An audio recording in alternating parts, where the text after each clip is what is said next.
저희가 대강절 둘째 주일을 맞이했습니다. 대강절은 주님의 오심을 기다리는 의미에서 명명되어져 있습니다.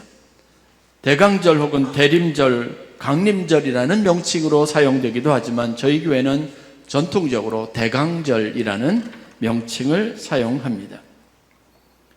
대강절 절기가 가지고 있는 의미와 유래를 좀 더 살펴보면 이 절기를 우리가 어떻게 보내야 하며 이 절기를 통해서 우리가 얻을 수 있는 영적인 유익이 무엇인지를 분명하게 할 수 있습니다.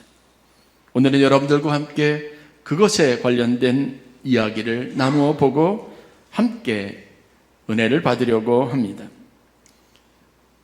우리가 가지고 있는 태양력, 이 달력 절기 말고 교회가 가지고 있는 고유한 전통적인 절기가 있습니다. 교회의 달력은 대강절로부터 시작이 됩니다. 대강절 첫째 주일은 그래서 우리가 알고 있는 신년 정월 초하루가 됩니다. 대강절 첫째 주일은 대략 12월 27일부터 12월 3일 사이에 어느 한 날에 다가오게 됩니다. 그리고 그 대강절 기간 동안 4번의 주일을 지키게 되는데 그 기간이 짧게는 22일, 길게는 28일이 됩니다. 금년의 대강절은 12월 3일부터 시작해서 성탄절 전인 24일까지 22일간의 절기를 갖게 됩니다. 대강절의 의미는 어디에서부터 오다라는 라틴어에서 유래가 됐습니다. 에드 베니데라는 표현입니다. 공항이나 기차역에서 어떤 약속된 사람들이 오기를 기다리는 구체적인 행위를 말하는 단어입니다. 다시 말해서 우리가 다시 오기를 기다리는 약속하신 주님을 기다리는 그리스도의 오심을 기다리는 절기가 바로 대강절이라는 의미를 갖습니다. 기독교 신앙에서는 전통적으로 곧 오실 그리스도, 다시 오실 그리스도를 기다린다라는 의미로 대강절을 이해하고 있기도 합니다. 주님이 다시 오십니다. 그리고 우리는 약속하시고 오시기로 하신 그 주님을 기다리는 겁니다. 성탄의 주님을 기다리고 맞이하고자 하는 준비된 시간, 준비하는 시간이 바로 대강절 이 절기가 가지고 있는 의미이기도 합니다. 뿐만 아니라 불신자의 세계에서, 세상에서 주님의 다시 오심을 기다리고 사모하는 모든 사람들이 주님이 다시 오실 때 그분의 은총, 구원의 영광에 동참하도록 하기 위해서 사람들이 준비되고 재림의 주님을 맞이할 수 있는 그런 시간들을 보내는 절기로서 대강절이 의미가 있기도 합니다. 여기서 중요한 것은 주님이 약속하신 대로 오신다는 것과 그리고 우리가 그 오실 주님을 기다린다는 겁니다. 여러분들에게 대강절이 주님의 오심을 기다리는 시간이 되기를 간절히 축원합니다. 기다리는데 절대적으로 필요한 것이 준비입니다. 주님의 오심을 우리가 어떻게 준비해야 할까? 그 의미를 되새기고 그것에 대해서 충분한 묵상이 이루어지면 우리에게 성탄절은 이전과는 다른 깊은 영적인 축복으로 다가오게 되어져 있습니다. 굳이 저희가 1주일, 2주일 시간이 지나면서 촛불을 켜면서 대강절의 상징인 여러 가지 상징물들을 교회에 비치하면서 대강절 첫째 주일입니다. 대강절 둘째 주일입니다. 여러분들에게 선포하면서 예배를 시작하는 이유가 바로 여기에 있습니다. 과연 여러분들은 무엇을 준비해야 할까요? 준비라는 것은 굉장히 중요한 의미를 가지고 있습니다.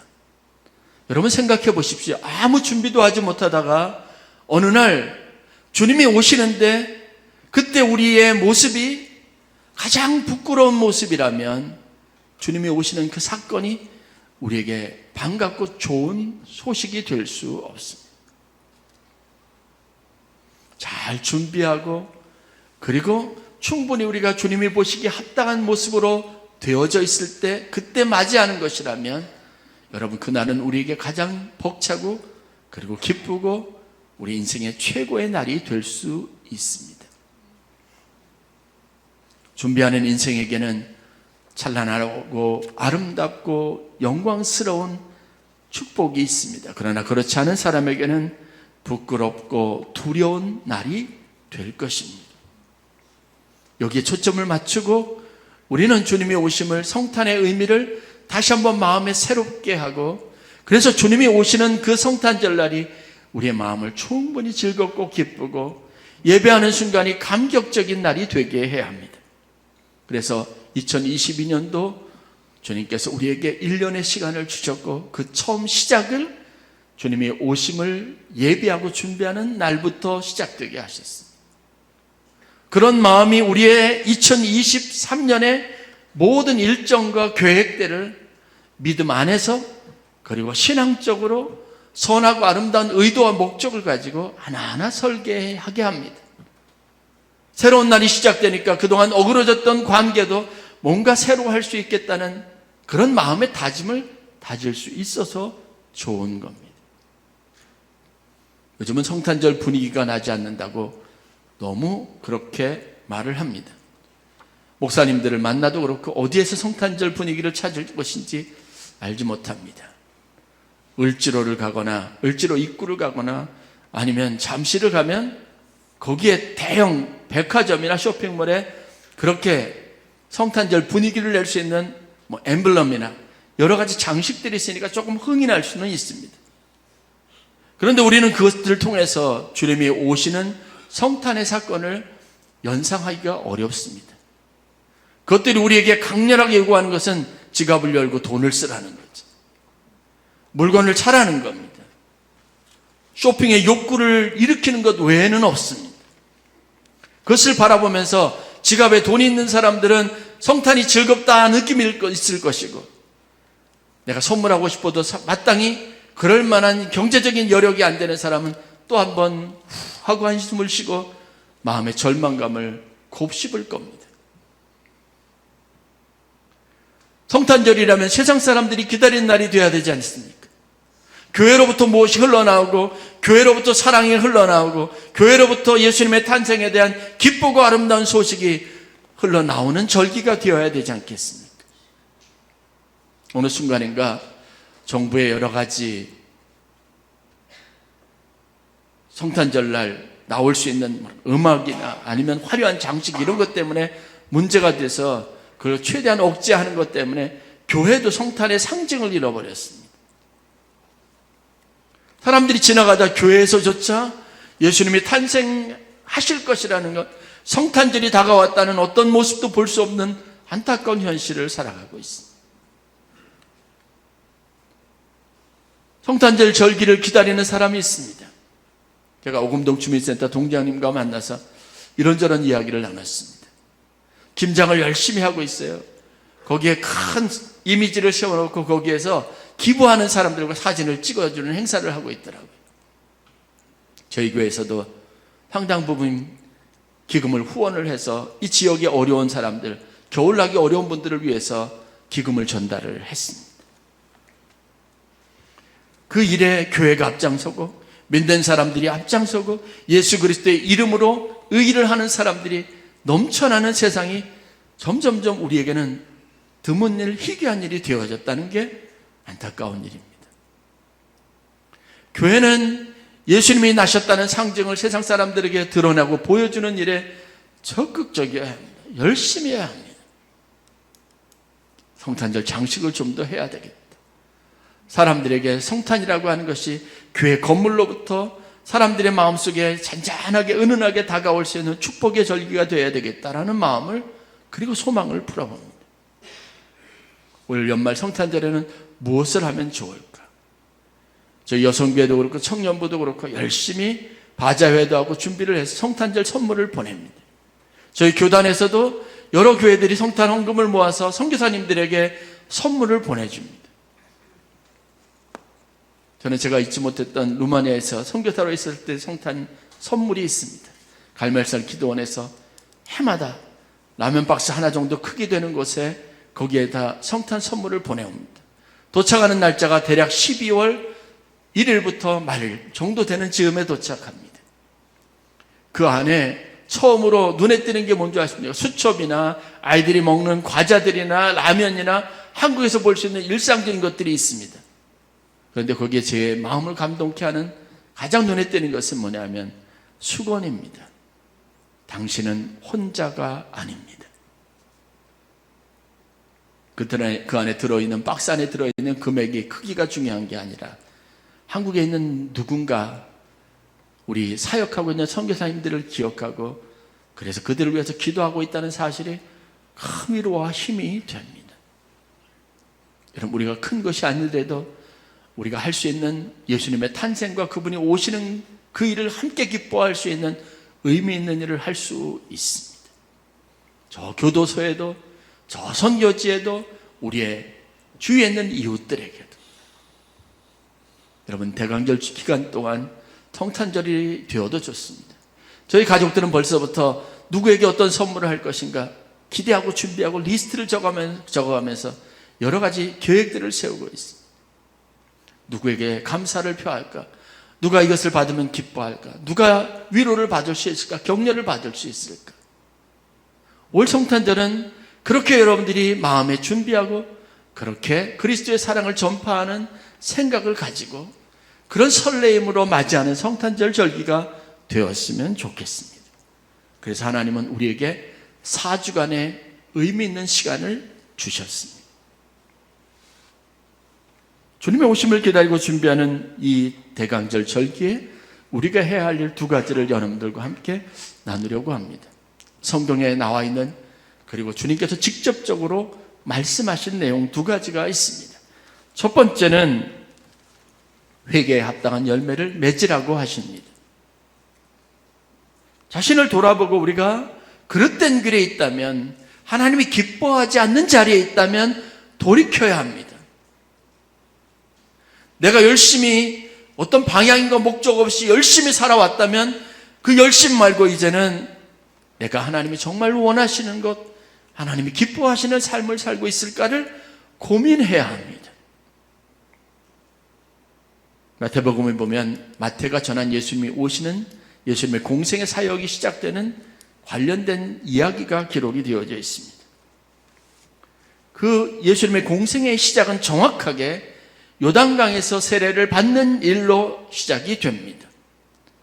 세례요한의 세례를 받으셨던 주님, 그리고 하늘로부터 소리가 나서 이는 내 사랑하는 아들이라 인치는 공식적인 선언이 있었습니다. 그를 위해서 하나님께서 미리 보낸 선지자가 있습니다. 구약의 마지막 선지자라고 말하는 세례 요한입니다. 그는 자기의 정체성을 분명하게 말합니다.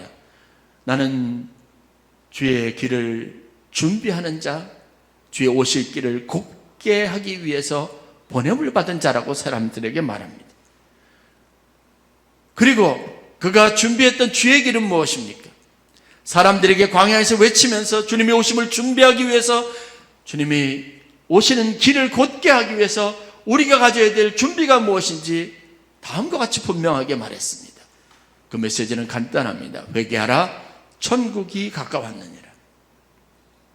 회개하라. 천국은 무엇을 말합니까? 하나님의 나라를 말합니다. 천국은 무엇을 지칭합니까? 오시는 예수 그리스도를 말합니다. 그분이 오시는데, 하나님의 나라가 이루어지는데 여러분의 마음을 흠없이, 죄 없이 거룩하고 정결하게 해야 할 것이 아닙니까? 라고 외치는 겁니다. 그 외침은 효과가 있었습니다. 성경에 보면 마가복음 3장 5절부터, 마태복음 3장 5절부터 6절 말씀에 많은 사람들이 예루살렘과 유대와 요단강 사방에서 그에게 나와 자신들의 죄를 회개하고 요단강에서 세례를 받았다라고 말합니다. 주님의 길을 준비하는 것, 예비하시는 것.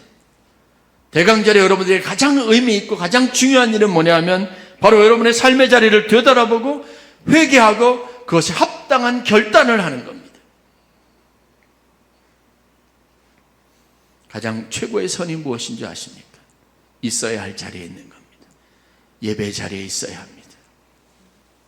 여러분들은 얼마나 열심히 성실하게 신앙생활을 했습니까? 하나님이 오늘 오신다면 여러분들이 그토록 사모하던 것, 예배하는 자리에서 주님을 맞이할 수 있는 축복을 누릴 수 있습니다. 인생의 마지막 길을 가시는 분들이 주위에도 여러분이 있습니다. 그분들이 마음에 소망하는 기도 제목이 두 가지가 있습니다. 그것이 뭔지 아십니까? 내가 하나님 앞에 예배하고 찬송하며 믿음으로 살다가 하나님의 나라에 들어가는 겁니다. 두 번째는 잠을 자면서 자다가 하나님의 나라에 들어가는 겁니다. 이 두 가지 소망이 가지고 있는 여러분 핵심이 뭔지 아십니까? 내가 싸우다가, 내가 남과 불화하다가, 내가 하나님 앞에 범죄하다가, 사람들과 그리고 죄의 문제에 휩싸여서 그 가장 부끄러운 곳에 있다가 주님을 맞이하기를 원하지 않는 겁니다. 내 마음에 충분한 준비와 마음의 평화가 이루어졌을 때, 내가 하나님 앞에 들어갈 수 있는, 주님을 맞이할 수 있는 모든 준비가 되어 있는 그 순간, 최소한 나는 준비되었고 주님의 오심을 간절히 기다리고 사모하는 그 순간에 세상의 근심과 염려, 걱정과 멀어져 있는 그 순간에 주님을 맞이하기를 원하는 겁니다. 여러분들이 그런 준비가 있기를 간절히 축원합니다. 내비게이션 있죠? 정해진 길을 잘 따라가야 되는데 그 길을 가지 않다가 잘못된 길로 들 때가 있습니다. 잘못된 길로 들어오는데 우리가 정해진 시간, 가야 될 시간, 만날 사람은 있고 길을 잘못 들어서 여러분 시간은 분명히 늘어나게 될 수밖에 없습니다. 그렇게 되면 우리가 할 수 있는 결정이 뭔지 아십니까? 불법을 행하는 겁니다. 거기에서 허락되지 않은 구역에서 유턴을 하든지 아니면 방향을 바꿔야 합니다. 아니면 시간을 계산하고 속도를 내서 제한 속도를 위반해야 하는 것. 여러분의 삶을 살아가면서 여러분의 마음의 준비가 되어 있지 않다면 하나님이 오실 날, 주님을 맞이할 날이 내게 오늘 지금 이 순간이라면 내가 무엇을 하고 어떤 모습이어야 할까에 대한 긴장감이 있지 않으면 여러분들은 그 마음의 초조함을 이기지 못하게 되어 있습니다. 그게 우리가 죄를 범하는 겁니다.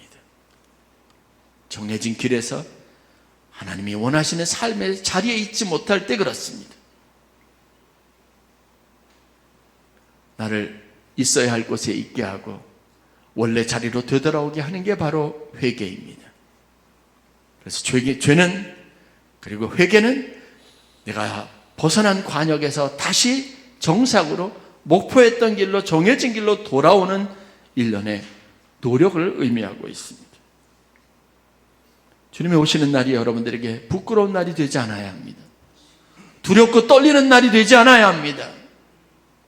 내가 가장 하나님 앞에 평안하고 기쁘고 하나님을 예비하고 맞이하고 준비할 모든 것이 다 되어 있는 날이 되어야 합니다.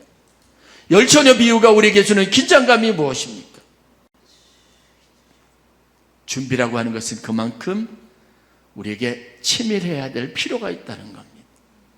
그냥 마음의 단순한 생각으로 내가 가지고 있는 어째 열정과 판단으로만 그 준비를 할 수 없다는 것을 가르쳐 줍니다. 세례 요한이 광야에서 세례를 베풀 때 바리새인들과 사두개인들이 자기를 찾아오는 것을 보았습니다.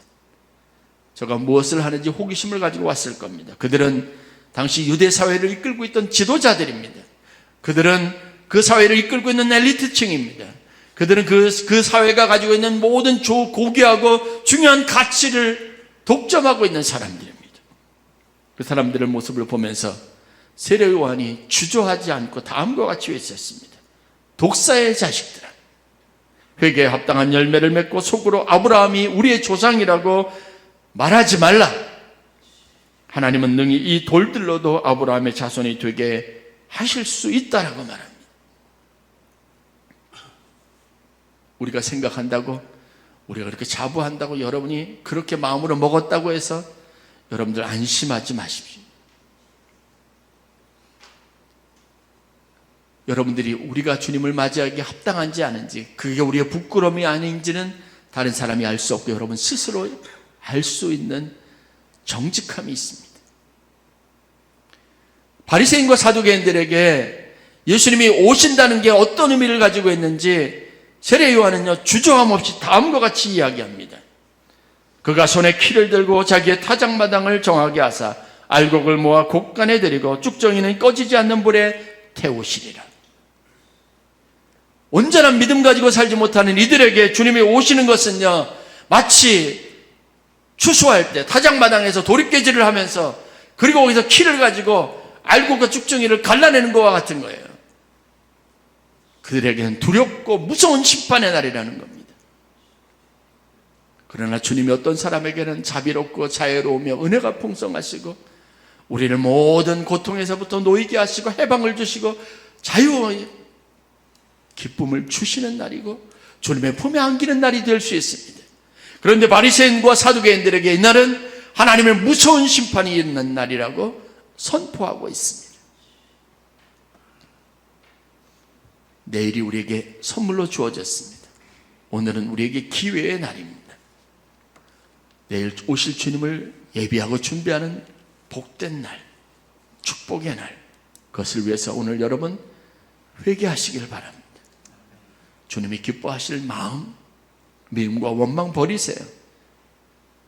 내 안에 있는 불순종, 불신앙에 대한 생각들을 버리세요. 하나님 그 마음과 중심 안에 오시기를 원하십니다. 회개에 합당한 열매를 맺는 것, 그게 대강절에 우리가 해야 할 첫 번째 사명입니다. 두 번째는 깨어 있어야 한다고 말합니다. 여기서 예수님께서 깨어 있으라고 말했던 의도가 있습니다. 오늘 본문에도 예수님께서는 깨어 있으라, 주의하라, 깨어 있으라고 말합니다. 왜 그렇게 말씀하셨습니까? 본문이 우리에게 가르쳐주는 것은 두 가지 의도를 말합니다. 34절부터 36절의 말씀을 보면 그것이 주인이 계획한 일이고 주인이 원하신 일이기 때문에 그렇습니다. 우리에게 깨어 있으라고 했습니다. 왜 깨어 있으라고 했을까요? 그 이유는 13장 전체에 나와 있는 그 앞에, 오늘 본문 앞에 나와 있는 내용들과 관계가 되어져 있습니다. 지금 상황이 어떤 때입니까? 예수님은 말세의 상황에 대해서, 말세의 징조에 대해서 13장 전체를 할애해서 말합니다. 적그리스도가 나타나서 사람들을 미혹합니다. 속입니다. 그들이 잘 믿어왔는데 그들의 신앙이 하나님 앞에 심판받을 신앙으로 왜곡되게 만드는 겁니다. 잘 믿어왔다가 신앙생활 잘하다가 마지막 심판날에 우리가 엉뚱한 곳에서 하나님의 구원의 계획에 들지 못하도록 우리를 넘어지게 만드는 일이 있습니다. 뿐만 아니라 곳곳에서 난리와 전쟁이 일어납니다. 처처에는 지진과 기근이 있습니다.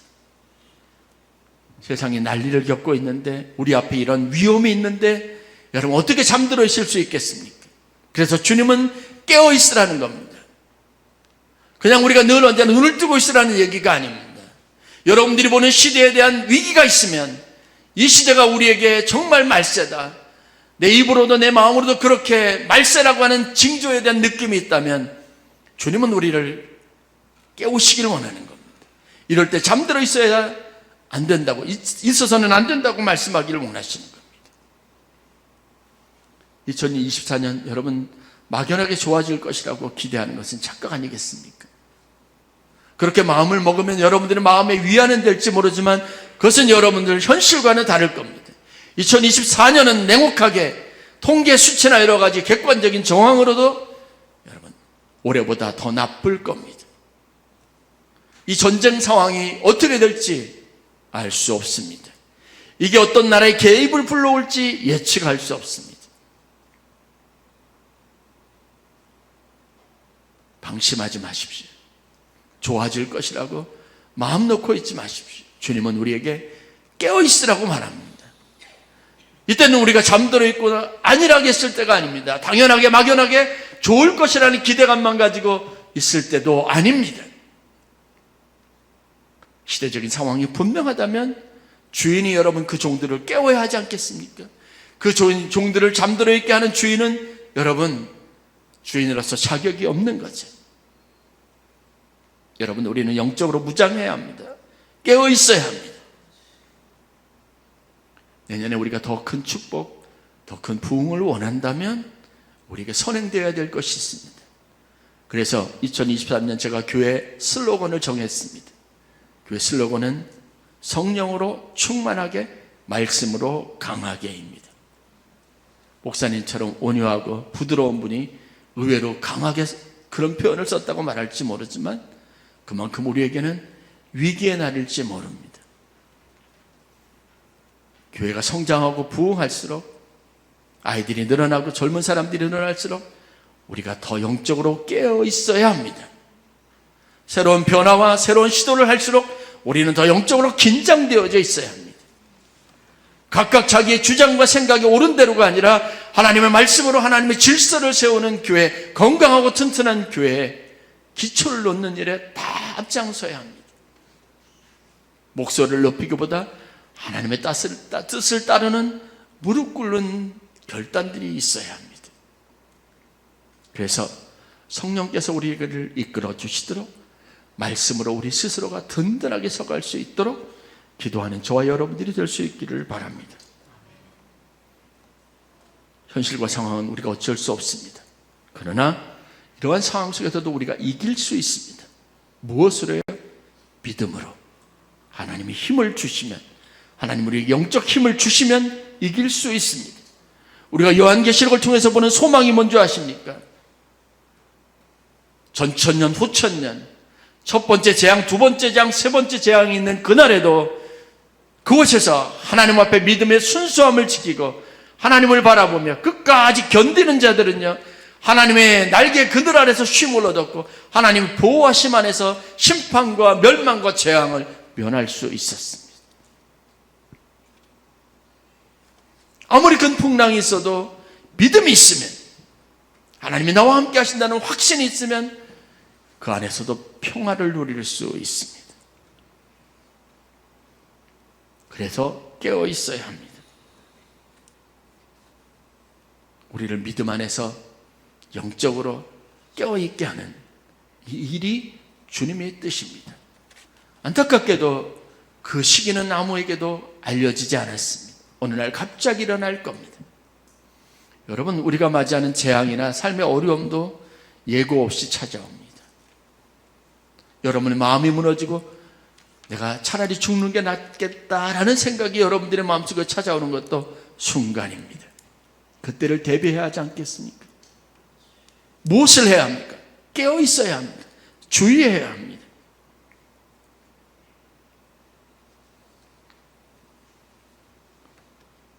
사명이 살아있게 하고 해야 할 일들을 이루기 위해서 깨어있는 것. 여러분들이 주님이 주인이 찾아올 때 주님을 위해서 일하고 있는 현장이 되기를 바라는 마음으로, 내가 주의 일을 위해서 고민하고 애쓰고 수고하는 날이 되기를 바라는 마음으로 깨어있으라고 말씀하십니다. 그래서 주님은 오늘 마지막 37절에 말합니다. 이 당부는, 이 부탁은, 깨어있으라는 이야기는요, 너에게만 주는 것이 아니라 모든 사람에게 주는 말이다 라고 분명하게 말하고 있습니다. 우리뿐만이 아니라 우리가 깨워야 될 세상 사람들, 경각심을 줘야 될 세상 사람들에게도 포함된 이야기입니다. 왜냐하면 그들은 하나님의 때에 멸망받지 않고 하나님의 구원을 받을 백성들이 되어야 하기 때문에 그렇습니다. 여러분의 마음이 낙심한 채로 있지 않게, 여러분 그 방치하지 마십시오. 실망한 채로 주님을 맞이하는 안타까운 일이 일어나지 않게 하십시오. 주님이 온다고 할 때 황망하지 않게 하십시오. 기다리고 준비된 마음으로 주님의 때를 맞이하시기를 바랍니다. 감정이 흐르는 것 따라 본능대로 여러분 기질을 따라 살아가는 일에 족쇄를 채우십시오. 왜냐하면 그날 우리가 부끄럽지 않기 위해서 그렇습니다. 구원은 특정한 날짜에 있지 않습니다. 주님을 믿는 믿음에 있습니다. 이 믿음이 우리를 구원하게 하는 겁니다. 주가 오시는 목적을 아십니까?